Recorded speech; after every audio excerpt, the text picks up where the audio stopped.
Paulo aos Colossenses, capítulo de número 1.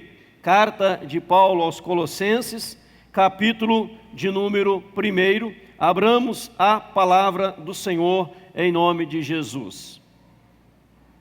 Eu quero também, quando os irmãos estão abrindo a palavra, agradecer a todos que mandaram manifestações e ligaram mensagens pela ocasião do meu aniversário. Hoje é meu aniversário, faço 18 anos, obrigado, cada perna talvez. Deus abençoe a todos, obrigado pelas mensagens que me enviaram, muito obrigado. Colossenses capítulo 1, verso 1 ao verso 8. Eu usei este texto na quarta-feira, começamos a estudar a carta de Paulo aos Colossenses. Eu quero agora rever este texto com os amados nessa noite de domingo. Colossenses 1 a 8. Quem achou, diga amém. Diz-nos a palavra de Deus. Paulo, apóstolo de Cristo Jesus, por vontade de Deus, e o irmão Timóteo, aos santos e fiéis irmãos em Cristo que se encontram em Colossos, graça e paz a vós outros, da parte de Deus nosso Pai. Damos sempre graças a Deus, Pai de nosso Senhor Jesus Cristo, quando oramos por vós, desde que ouvimos da vossa fé em Cristo Jesus, e do modo e do amor que tendes para com todos os santos. Por causa da esperança que vos está preservada nos céus, da qual antes ouvistes, pela palavra da verdade do Evangelho, que chegou até vós, como também em todo o mundo, está produzindo fruto e crescendo, tal acontece entre vós, desde o dia em que ouvistes e entendestes a graça de Deus na verdade, segundo foste instruídos por Epáfras, nosso amado conservo, e quanto a vós outros, fiel ministro de Cristo, o qual também nos relatou do vosso amor do Espírito, Espírito Santo. Amém. Queridos, vamos meditar neste texto em nome de Jesus. Paulo, ele fala no verso 5, a seguinte expressão: por causa da esperança que vos está preservada nos céus, da qual ouvistes pela palavra da verdade do Evangelho. Esperança preservada nos céus, da qual ouvistes pela palavra da verdade do Evangelho.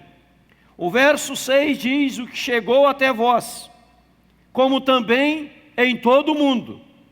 Ele está produzindo fruto, crescendo. Tal acontece no meio de vocês, desde o dia em que ouvistes e entendeste a graça de Deus na verdade. Eu falei um pouquinho sobre isso na quarta-feira, com os irmãos amados que estavam aqui no culto de ensino, de instrução bíblica, culto da vitória, em toda quarta, 7:30 da noite. E hoje eu quero voltar a este texto e dar como tema a nossa mensagem. Entenda bem, o poder do Evangelho de Jesus Cristo. Vamos pensar nisso nessa noite, vamos rever isso nessa noite. O poder do Evangelho de nosso Senhor Jesus Cristo. Paulo fala que a igreja ali em Colossos, que os irmãos colossenses haviam ouvido a palavra, olha o que diz aí, a palavra da, o quê? Verdade do Evangelho. A palavra da verdade do Evangelho. Eles não ouviram qualquer evangelho. Eles não ouviram um outro evangelho. Eles ouviram a palavra da verdade do Evangelho. E nesta noite você está aqui na igreja, na IPCC, ou assistindo pelo canal 3 na TV a cabo, ou pela internet, pela rede social, a mensagem verdadeira do Evangelho. A Bíblia, o próprio Paulo fala quando escreve aos Gálatas, que havia pessoas passando para um outro evangelho, que não era o Evangelho de Cristo Jesus, que não era o Evangelho da palavra. Se ele fala aqui a verdade do Evangelho, Ele está se referindo, ele está dizendo em outras palavras, que poderá haver uma pregação de um falso evangelho. Não o evangelho cristalino, não o evangelho puro, narrado nas Sagradas Escrituras. Evangelho quer dizer pregação das boas novas, anúncio das boas novas. Isto é evangelho, o anúncio das boas novas. A igreja ali, os amados colossenses, na cidade de Colossos, uma cidade muito difícil. Se você for estudar a geografia, o contexto da época, era uma cidade conturbada. Era uma cidade tomada por muitos problemas, por muitas dificuldades, por muitas lutas. Muita coisa ruim acontecia em Colossos. Mas quando o evangelho chega, as coisas começam a mudar. Em primeiro lugar, deixa eu dizer para você sobre o poder do evangelho. Em primeiro lugar, o evangelho é o poder de Deus que transforma qualquer pessoa. O evangelho é o poder transformador de Deus. É o poder que pode transformar qualquer pessoa. E nós percebemos isto. Aonde? No próprio autor desta carta. No próprio personagem desta carta. No próprio escritor desta carta. Ele começa dizendo aqui, se apresentando, dando as suas credenciais de apóstolo, dizendo: Paulo, apóstolo de Cristo Jesus, por vontade de Deus. Ora, quem fora Paulo? Será que alguém que conheceu Paulo, que antes ele se chamava como mesmo? Saulo. O que ele fazia? Saulo era um perseguidor ferrenho da igreja. Paulo perseguia quem seguia a Cristo. Paulo colocava na cadeia quem seguia Jesus. Paulo julgava ser religioso. Paulo julgava ser conhecedor da palavra. Paulo foi educado aos pés de um homem chamado Gamaliel. Paulo conhecia todo o período veterotestamentário, todo o Velho Testamento. Paulo atribuía culto a Deus e achava que era correto perseguir e matar os cristãos, porque ele achava que os cristãos faziam parte de uma seita, que os cristãos faziam parte de um movimento não bíblico, e ele então matava os cristãos, prendia os cristãos. O primeiro homem a morrer por causa do evangelho, o primeiro mártir da igreja, que se chamava Estevão, foi apedrejado. E diz a Bíblia que Saulo consentia na sua morte. Saulo consentia na sua morte. Voltando ao que eu disse antes, imagina aquele que conhecia Saulo. Ele jamais diria na sua vida: Saulo vai mudar de nome. Saulo um dia vai se apresentar como apóstolo de Deus. Diz aqui, apóstolo de Cristo por vontade de Deus. Não é verdade? Os irmãos estão acompanhando o raciocínio? Jamais alguém diria: este homem é um trápula, este homem é um medíocre, este homem é um ferrenho perseguidor da igreja, este homem é uma pessoa autoritária, este homem é uma pessoa legalista. Ele jamais receberia o título de apóstolo, porque apóstolo quer dizer enviado de Deus, aquele a quem o Senhor enviou. Mas amados, Paulo, que se chamava Saulo, ele teve um encontro com Cristo. O evangelho chegou até ele, e o evangelho transformou a sua vida. Por isso, amado irmão, o evangelho é o poder de Deus que transforma vidas em nome de Jesus. O evangelho é chamado no grego a dinamite de Deus. É um efeito explosivo, a dinamite de Deus. É Ele que transforma, é Ele que muda um coração empedernido de pedra e o transforma em um coração de carne. É o poder do Evangelho de Deus. Paulo, ele após a sua conversão, olha o poder do Evangelho, transformador. Ele começa a escrever cartas às igrejas. Ele começa a organizar igrejas. Ele começa ali nomear homens e mulheres eleitos para serem presbíteros e diáconos. Ele começa a instituir igrejas por onde passa. E agora ele começa a escrever as suas cartas às igrejas. E ele escreve 13 cartas. 13 cartas. Um homem que não era cristão até então. Um homem que odiava os cristãos até então. Mas quando o Evangelho chega, o Evangelho transforma, o Evangelho muda e faz daquele que nada é a ser alguma coisa em nome de Jesus.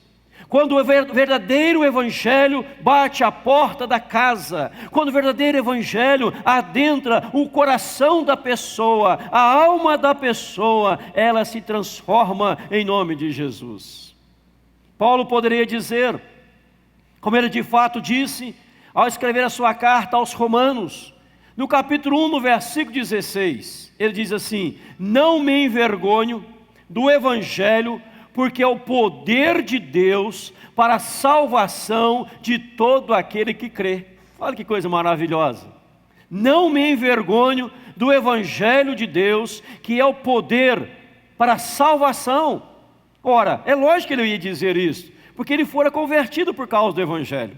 Ele fora transformado por causa do Evangelho. Ele fora mudado por causa do Evangelho. O Evangelho fez essa mudança na vida dele. E ele poderia dizer agora: olha pessoal, vocês querem saber do poder do Evangelho? Faça uma pesquisa. Busquem a minha biografia. Busquem aonde eu estudei, aonde eu fui formado. Paulo falava inúmeros idiomas. Paulo falava muitas línguas. Paulo era doutor da lei. Paulo não era uma pessoa iletrada, inculta. Paulo tinha a maior cultura da época, o maior conhecimento da época. Paulo era o maior teólogo da época, entre aspas. Mas o dia que o Evangelho chegou nele, o Evangelho transformou. Porque o Evangelho é o anúncio das boas notícias. E quando o Evangelho chega aqui em Colossos também, o Evangelho transforma a vida dos colossenses. O que eu quero dizer com isso a você, meu amado irmão, minha amada irmã, guarde no seu coração, na sua mente. A situação do país está difícil, muito. A situação do mundo está conturbada, bastante. Como mudar isso? Pregando e anunciando o Evangelho das boas novas em Cristo Jesus. Como que a cortina de ferro caiu? Como que os muros caíram? Lá de Berlim, tantos outros caíram. Como que vidas fechadas fracassaram? Porque o Evangelho foi pregado em todo o mundo em nome de Jesus. Outros grupos se levantaram, por exemplo, comunismo se levantou. E as pessoas achando que o comunismo era a filosofia do comunismo, era a solução para mudar a sociedade. O comunismo já passou e o Evangelho continua vivo e poderoso em nome de Jesus. Certa feita, as pessoas estavam discursando sobre o poder do comunismo, aquilo que o comunismo faz na área social, e nisso passava um homem, maltrapilho, roupas velhas, roupas surradas, sapatos furados, e alguém que palestrava sobre o comunismo disse: o comunismo vai colocar uma roupa nova neste homem. O comunismo vai colocar uma roupa nova neste homem. E um cristão passava e ouviu aquela fala e deu um grito em alto e em bom som: sim, o comunismo pode colocar uma roupa nova neste homem, mas só o Evangelho de Jesus Cristo pode colocar um homem novo dentro desta roupa em Cristo Jesus. Porque o Evangelho, ele não vai mudar o exterior apenas, ele muda o interior da pessoa, ele transforma a pessoa. Então, meu amado, a igreja precisa acreditar. Nós cristãos precisamos anunciar o poder do Evangelho cristalino de Cristo. Quer seja na televisão, quer seja nas redes sociais, quer seja no contato pessoal com as pessoas, nos púlpitos das igrejas, em todo lugar, o Evangelho tem que ser pregado em nome de Jesus. Amém, igreja? Porque o Evangelho é o poder de Deus para a salvação de todo aquele que crer. Um grande homem disse o seguinte: não me preocupo com aqueles que saem das igrejas, não me preocupo, o que me preocupa é o que sai do púlpito das igrejas, pois do púlpito tem que sair a mensagem cristalina do Evangelho. Se você ligar a televisão hoje, durante a semana, vai ouvir muitas pregações, muitos pregadores, muitos oradores, mas que não estão pregando o Evangelho verdadeiro, cristalino, transformador do Senhor Jesus Cristo. Paulo fala aqui ainda, amados, no versículo 6, desde ouviste e entendeste a graça de Deus na verdade. Olha aí, o Evangelho é o Evangelho que ministra a graça de Deus, não é algo comprado, é gratuito. Você recebe a salvação pela graça soberana de Deus. Graça quer dizer favor imerecido. Algo que eu não mereço, você não merece, nós recebemos de graça. Este é o Evangelho de Jesus. Você não paga para receber o Evangelho. Você não compra propriedade no céu para receber o Evangelho, para receber a salvação. Você não dizime oferta para receber a salvação. Você o faz em gratidão, mas a salvação é de graça. É de graça. É o Evangelho da graça. Não é evangelho de colocar um monte de lenga-lenga na vida da pessoa, um monte de rituais na vida da pessoa, encher a pessoa de rituais, de obrigações, de deveres, uma regrinha aqui, regrinha. Não, evangelho é graça. E quando a pessoa entende o evangelho, ela abraça o evangelho, a sua vida é transformada, em nome do Senhor Jesus Cristo. Transformada, amado. É o poder do evangelho. Você não guarda um dia da semana para ser salvo, isso é heresia, besteira. Você não guarda alguns rituais para ser salvo, isso é besteira. Você, para ser salvo, se rende ao amor de Cristo, que morreu lá na cruz do Calvário, para nos dar a salvação e a redenção. E Ele pagou o preço, para nós é de graça, em nome de Jesus Cristo. Amém, igreja? Esse é o evangelho transformador de Deus. Em segundo lugar, amados, o poder do Evangelho.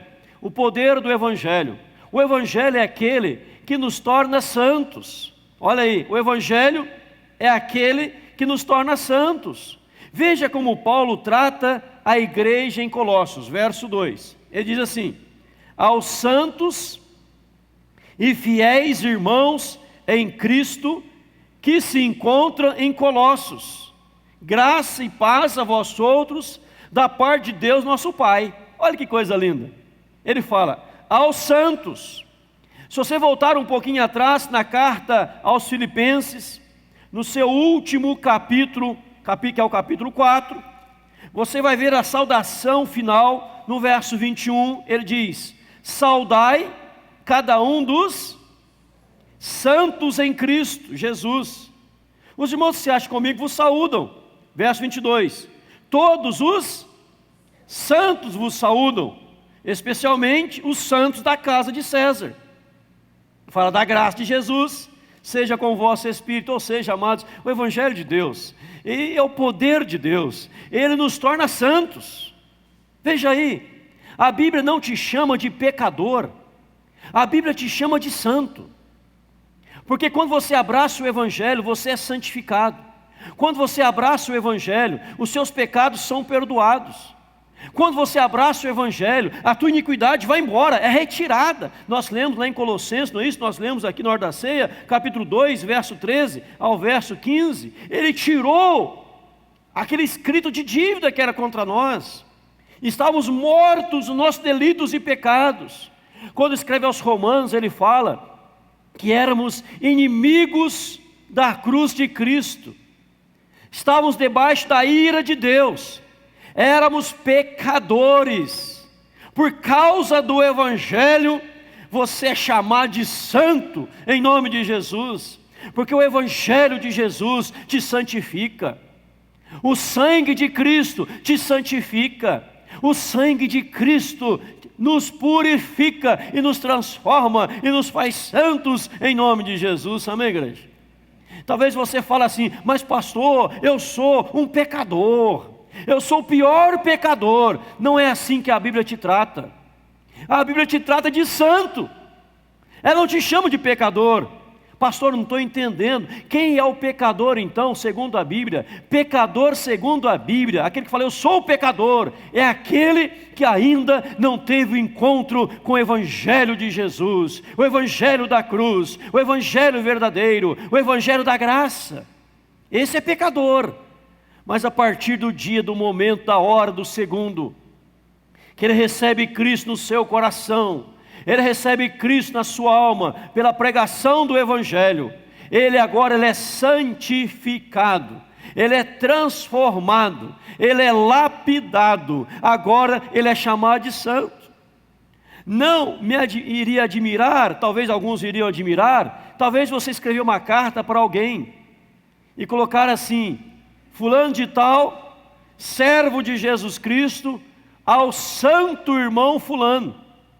Ele recebe, estão me chamando de santo.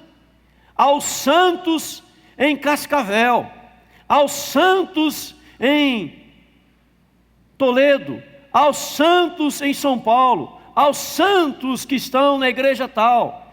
Está correto, porque a partir do momento que você reconheceu a Cristo como Senhor e Salvador da sua vida, Deus te fez santo, meu amado.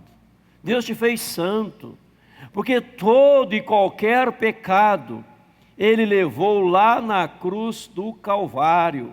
O verso 3 do mesmo capítulo fala aqui: Ele nos transportou do império das trevas para a sua maravilhosa luz, para o reino do Filho do seu amor. Amém, igreja? Ele nos transportou do império das trevas, e nos transportou, nos libertou, e nos transportou, tirando do império das trevas, para o reino de Jesus, no qual temos, verso 14, a redenção, a remissão dos pecados. Houve remissão. Então você não é pecador, você é santo.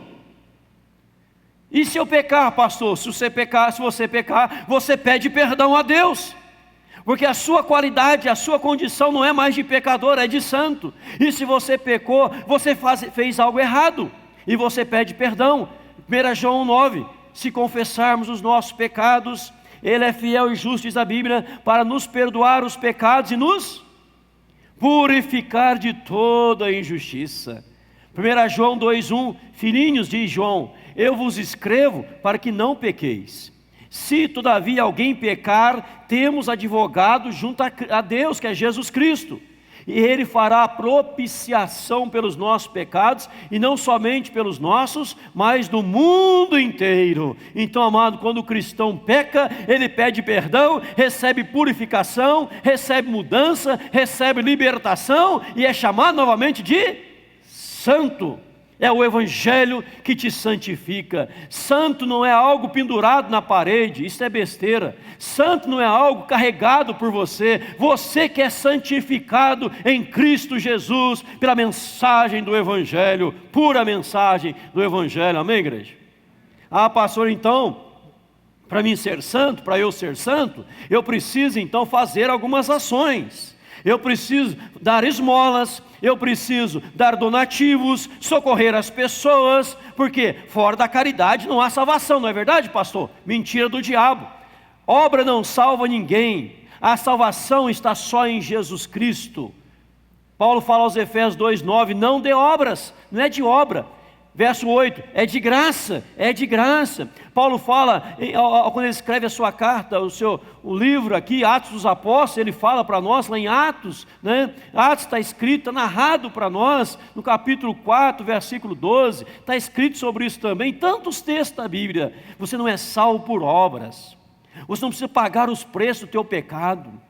Você não precisa ficar punindo você mesmo. Ah, eu vou pegar um chicote, uma vara, eu vou bater em mim mesmo, para me autoflagelar. Não, meu amado, o Evangelho de Jesus, Ele, lá na cruz, há mais de 2000 anos atrás, Ele levou todos os nossos pecados, Ele levou tudo que era ruim.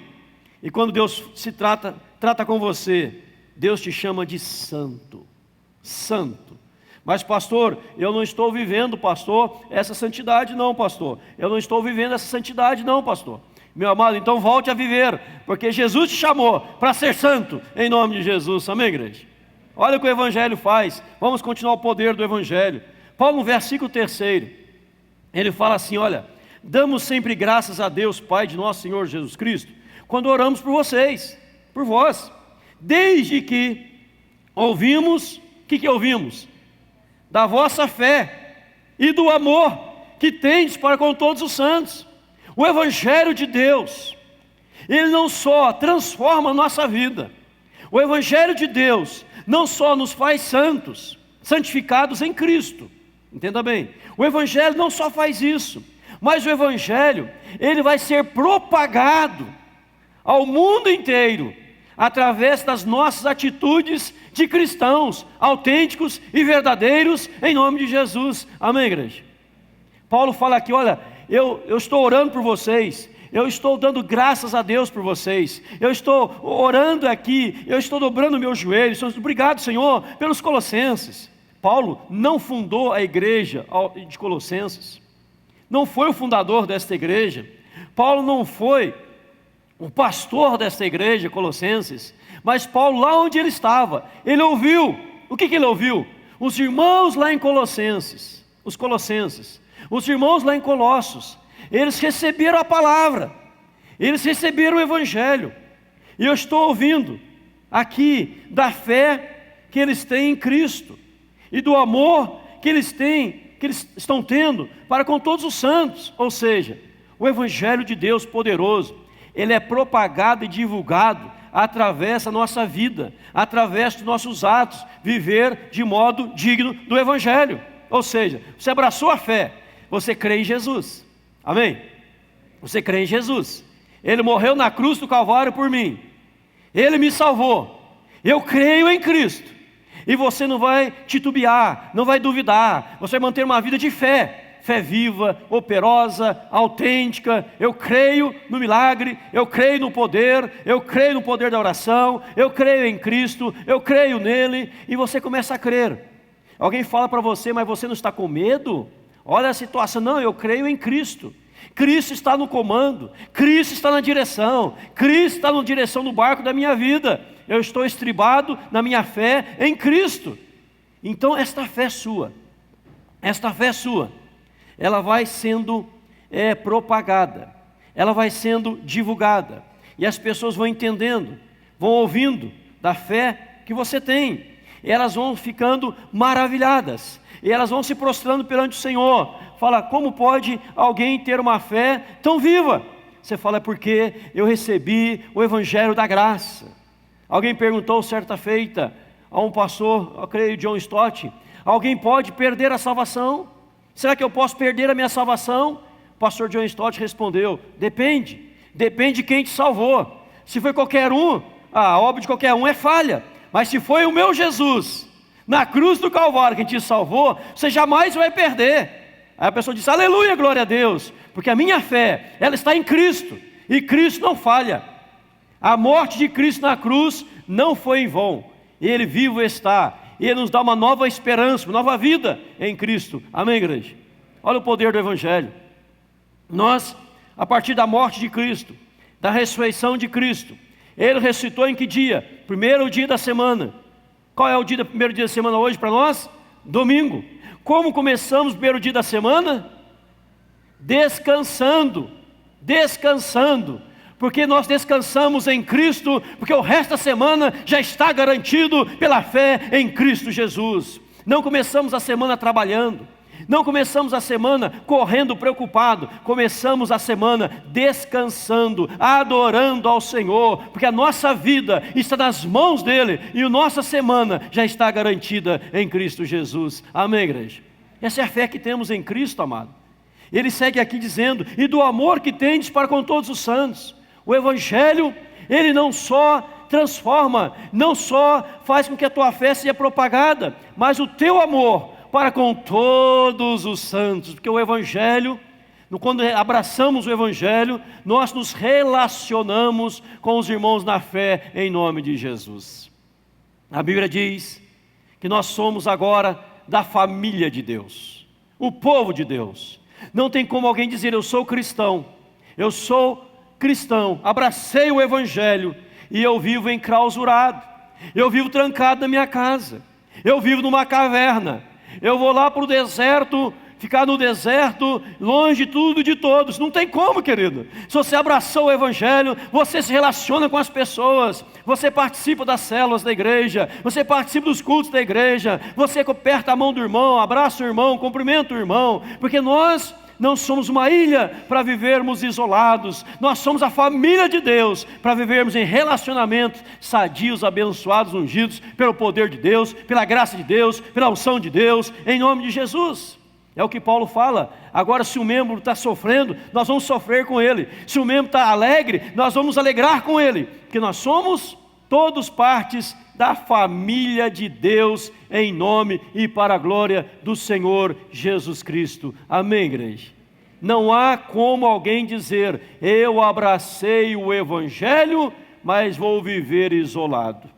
Eu abracei o Evangelho, mas vou viver encavernado. Não, você abraçou o Evangelho, vai viver em igreja em nome de Jesus. Em último lugar, nessa noite, outro dia eu continuo, em último lugar nessa noite, o verso 6 fala aqui: que chegou até vós, como também em todo o mundo. O Evangelho é mundial, o mundo inteiro, está em todo mundo produzindo frutos e crescendo.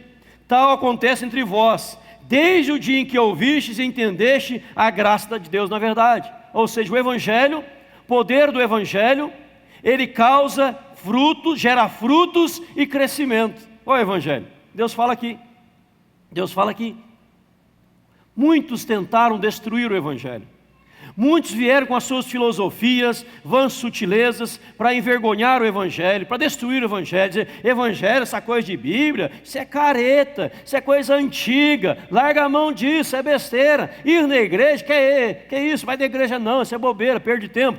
O Evangelho, ele é puro, o Evangelho puro pregado, a graça de Deus pura anunciada, gera fruto e crescimento. Mas a partir de quando começou a gerar fruto e crescimento?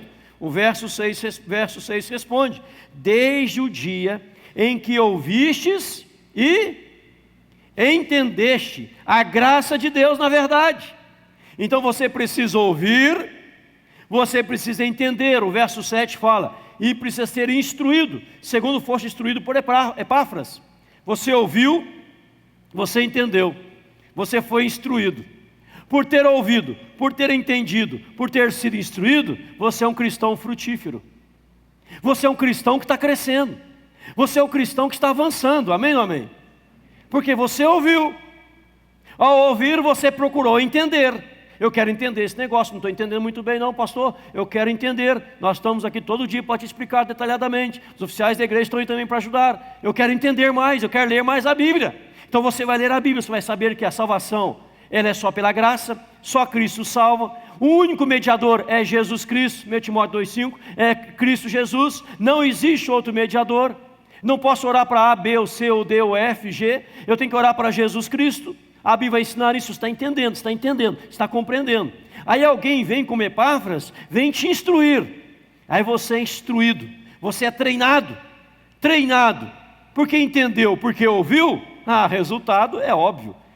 Fruto, crescimento, progresso, ganhar almas para Jesus, saquear o inferno, povoar o céu, em nome de Jesus, porque o Evangelho chegou à tua casa, à tua vida, em nome de Jesus. Amém, igreja?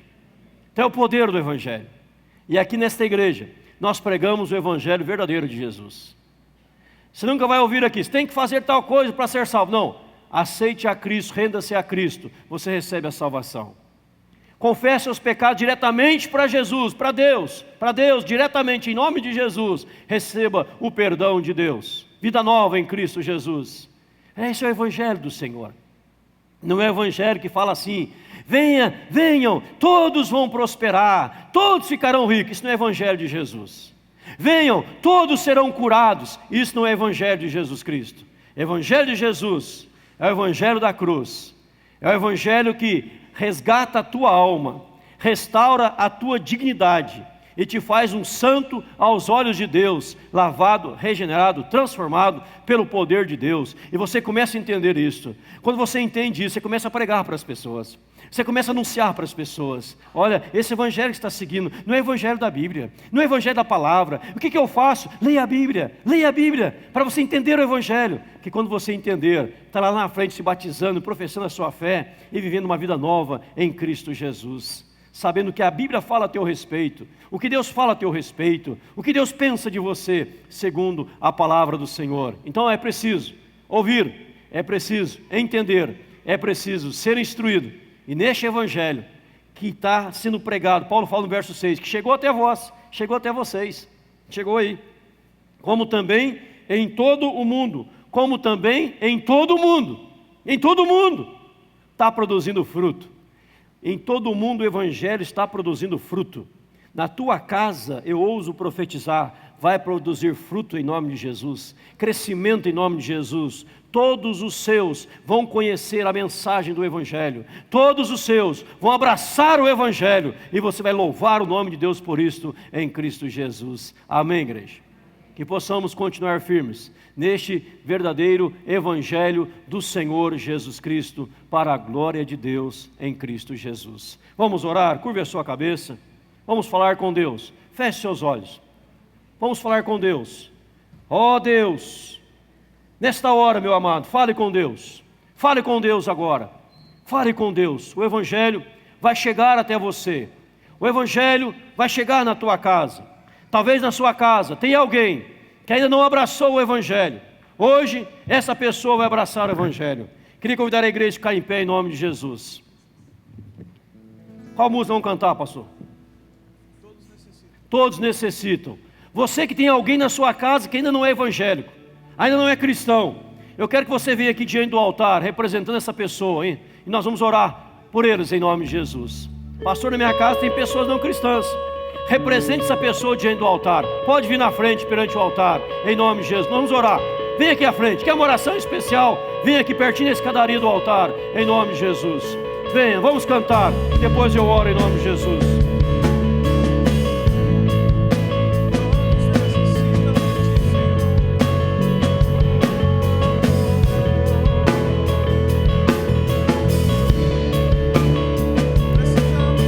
Vamos adorar.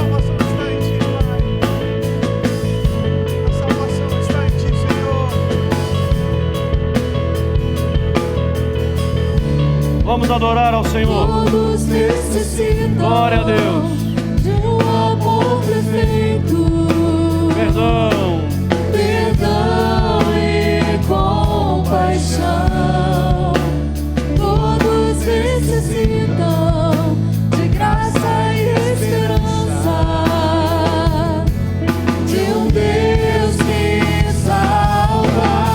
Aleluia. Adore.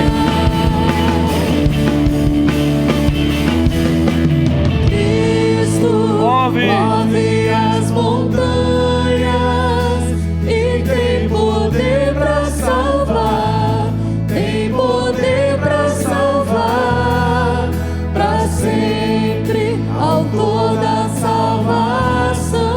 Adore. Jesus a morte venceu, Sobre a morte venceu. sobre a morte venceu. Aleluia. Adore a Deus. Glórias a Jesus.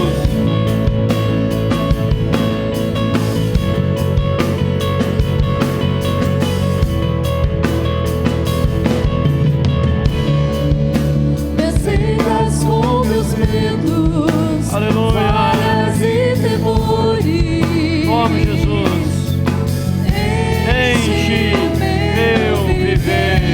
Aleluia. A minha vida entrego. Glórias, para seguir teus passos. Glória a ti me rendo. A ti me rendo. Adore.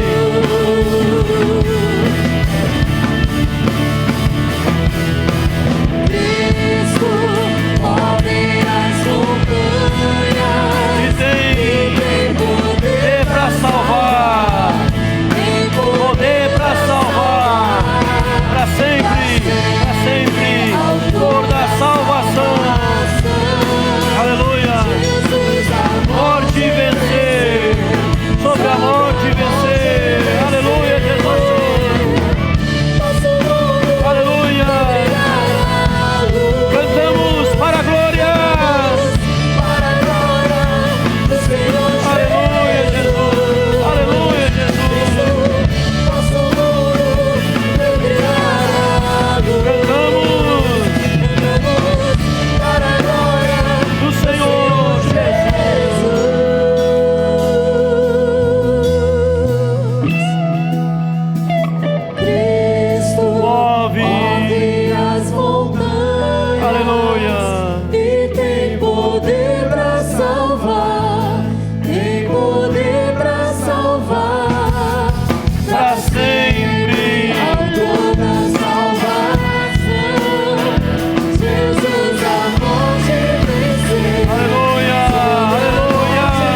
nome do Senhor, cada pessoa que está perante o teu altar, representando a Deus uma pessoa da família, representando alguém que ainda não abraçou o Evangelho de Cristo Jesus, a verdade do Evangelho, a graça do Evangelho. Pai, em nome do Senhor, aonde quer que essa pessoa se encontre agora, toca nela, Pai, toca nela agora, transforma a vida dela, Senhor, em nome de Jesus Cristo. E estes amados que estão perante o teu altar, Pai, abençoe-os, ó Deus, com as mais ricas bênçãos dos altos céus, que eles recebam sempre a palavra do Senhor, que eles recebam sempre a mensagem do Senhor, Pai, em nome de Jesus Cristo.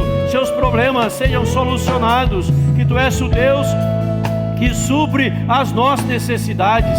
Tu és o Deus que nos abençoa, o Deus que nos fortalece, e que nesta casa, culto após culto, reunião após reunião, possa haver salvação de almas, em nome de Jesus e para a glória do Senhor Jesus Cristo. E agora, amados, que a graça do Senhor, o amor de Deus, a comunhão do Espírito, repouse sobre os amados, hoje, agora e para sempre. Amém, Jesus. Amém, irmãos. Fiquem aonde estão, só um minuto, o presbítero Tamiro quer falar, vice-presidente do conselho. Graça e paz, amados. Amém. Eu quero fazer um convite especial a toda a igreja.